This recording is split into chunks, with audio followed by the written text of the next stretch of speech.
Set your alarm, aren't you hungry?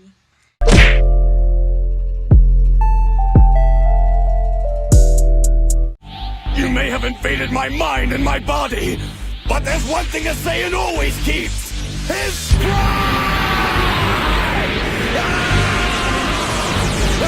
Pride, a feeling of deep pleasure or satisfaction derived from one's own achievements, the achievements of those with whom one is closely associated, or from qualities or possessions that are widely admired. I want to start by saying I'm glad y'all here. I'm thankful and appreciative that y'all here, that y'all decided to take time out y'all day and click on my video and watch my video. Since y'all here, go ahead and like the video, L-I-K-E, like the video, and subscribe if you haven't already subscribed yet. I think I'm at 50 subscribers right now, you know, which I'm hype about because I started at 0 and now I'm at 50. And help me get to 100, like for real, bro. I think at 100 subscribers I can go live, you know, and I can go live and talk to the people. I can talk to y'all live and direct, man. So help me get to 100, bro. But now that I got all that YouTube stuff out the way, I'm gonna go ahead and jump into today's topic, which is pride. You won't be winning at all. And the example that I'm gonna use is Vegeta. You know, for the people that have watched Dragon Ball Z, they know who Vegeta is. They understand that the one word that describes Vegeta is pride, right? Now on the show Dragon Ball Z, you know, I'm gonna do a quick analysis right quick. Basically, Vegeta is the prince of all Saiyans. The Saiyans is a warrior race of a fighting class, a warrior race. And he's the prince of it. He's considered royalty. Vegeta has this dude that he don't like called Goku. Goku is a part of that same warrior race of Saiyans, but he's in the class of what they call peasants. So Vegeta on this side, royalty, Goku on this side, peasant. Now, automatically, since Vegeta's royalty, prince of all Saiyans, he considers himself better than everybody else, especially a peasant, bro. You're nothing. I am a warrior, the Saiyan Prince, Vegeta! He puts himself up here, pride, and he sees everybody else down here, peasants, right? So the problem is, the conflict is, Goku down here, even as a peasant in Vegeta's eyes, even as a peasant, he's still stronger than Vegeta. He still fights better. You know, he's better than Vegeta in every way in the show. This automatically attacks Vegeta's ego, Vegeta's pride, because Vegeta sees himself as up here, and he sees Goku is down here. But even though Goku's down here, he's stronger and he's better. So since Vegeta's pride is being attacked, since his ego is being attacked, you know, he's willing to do anything to prove himself better than the person that he sees as a peasant, to be stronger than that person, to gain power. Vegeta's pride would not allow him to humble himself, so much so to the point where he was willing to give up his own free will just to obtain power. Vegeta, what's going on? Something's attacking me. Where? We can't see anything! Inside! Fight it! Resist! I can't! You must! Answer me! Vegeta! Do you let yourself be a slave? Is it slavery when you get what you want?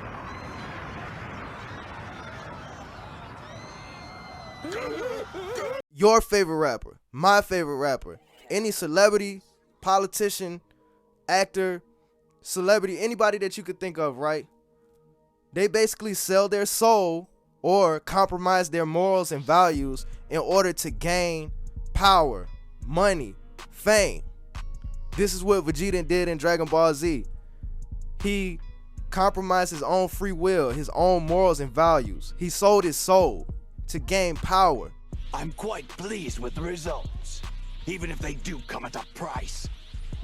I'd say the end more than justifies the means. He let someone else control him to gain power, bruh, so he could be stronger than Goku. Vegeta had so much pride that he felt like he needed to detach himself from the relationships and the connections that he created, the people that loved him, the people that he was closest to, the family that he started, the life that he was building. He wanted to detach himself from those connections because he felt like those relationships and those connections and those attachments was making him weaker. I was the perfect warrior, cold and ruthless. I lived by my my strength alone, uninhibited by foolish emotion.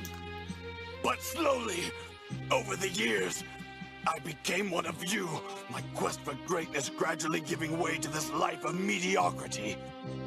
I awoke one day to find that I had settled down, formed a family. I had even grown quite fond of them. That's why I needed Bommety to set me free by releasing the evil in my heart. He has freed me of these petty attachments. I would like. Now, how does that parallel with real life, right? Because we all feel like sometimes people hold us back, especially the people closest to us. Not saying that we want something to happen to those people or we're not grateful for those people, but sometimes we feel like, man, I could be doing so much more with my day. You know, I can get so much more done if I didn't have to wait on somebody, or I can do this, or I can move freely if I wasn't attached to this person. Not saying that you are ungrateful for that attachment, but you know, you can move different. You can be different if you didn't have that attachment, or if you didn't have to wait on people, right? So Vegeta wanted to detach himself from those relationships and those connections. His pride would not allow him to accept the humble life that he was creating. His pride ended up being his downfall, because after trying to obtain power so he could defeat the person that he saw as beneath him, after willingly giving up his free will in order to attain power, after detaching himself from those connections, because he was blinded by pride, bro. He could not humble himself at all. After all of those things happened, he ended up losing it all. He ended up having to sacrifice himself, thinking that he's better than everybody else. Everybody's beneath him, right? Because of those things, he ended up losing it all. And in the end, it doesn't even matter, bro. He sacrificed himself, and in the end, it doesn't even matter. And so, one of the Earth's greatest warriors has vanished in a blinding flash of light, having made the ultimate sacrifice for the sake of his loved ones. His name was Vegeta, a proud Saiyan prince. Like I said, your favorite rapper, my favorite rapper, any celebrity you could think of, you know, compromise their morals and values to obtain some type of worldly possession that in the end is not going to even matter. Whether it's money, power, fame, even intangible things like influence, knowledge. They compromise their morals and their values, sell their soul to obtain these worldly possessions. But in the end, none of it is going to matter, bro. In the end, that pride is going to be their downfall. Pride comes before the fall. Say you have a friend or a close family member, right? And they're doing something and you feel like you just want to offer like an opinion or a different perspective. But every time you try to talk to them or tell them something, they feel arrogant, like they know more than you, like they're better than you, and you can't tell them nothing because they feel like they know more than you. Or if you try to offer help, and instead of them seeing it as help, they see it as you attacking their ego. They see it as you attacking their intelligence. And you're not doing that. You're just trying to help they dumb, stupid ass. Or this whole thing with the men and women, bro, that's going on YouTube and on the internet right now, where for the past few years, as far as I'm aware, it's been this whole thing with men stating that they want feminine women. Men been claiming that they want feminine women, feminine, fit, friendly, beautiful, all of that stuff, bruh. And they've been getting pushback from the women, from the world. They've been getting pushback. They've been getting canceled, bro. And that's all they've been saying is they want feminine women. And the women pushing back because these women don't necessarily want to be what the traditional things that men say that they want the women to be. These women don't want to be traditional, but they want certain outcomes. And that's what the problem has been, right? Because it's a prideful mindset.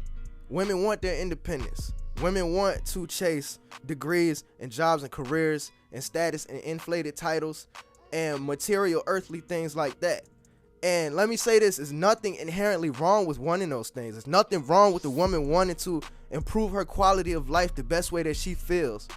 If that's going to get a degree or a career or some type of status or inflated title, if that's what she feels is best for her, there's nothing wrong with that. The problem is the arrogant, ego narcissistic mindset, that pride, bro, because she feels like having those things makes her better than someone. And that's the problem, bro. That's the problem. It's that pride, bro.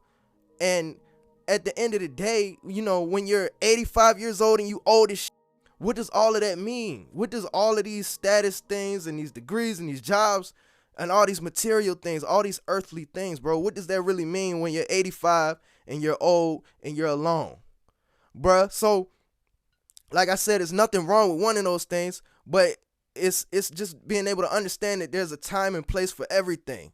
Oh yeah, and let me say this too, right, with the whole feminine masculine thing, right?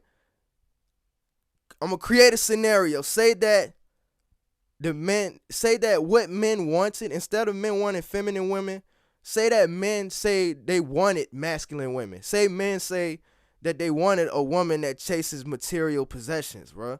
Say that that's what men wanted, right? Would women oppose that? Because that's what we want, right? Say that's what we wanted.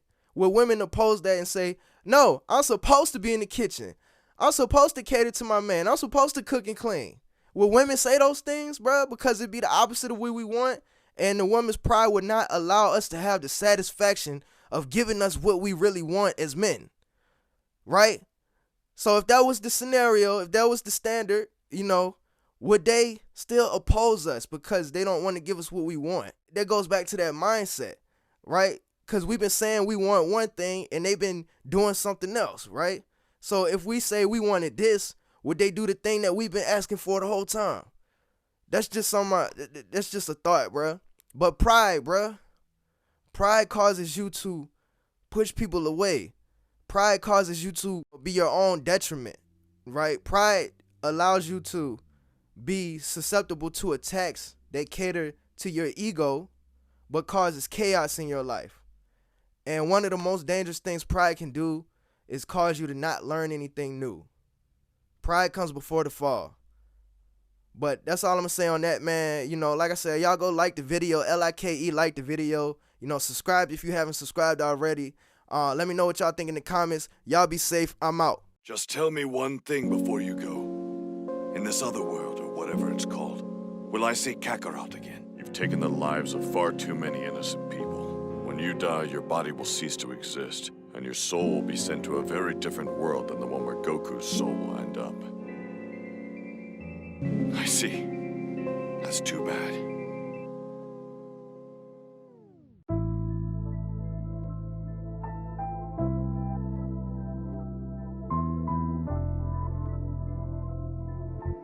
Cow the Ghost, you slid on this one.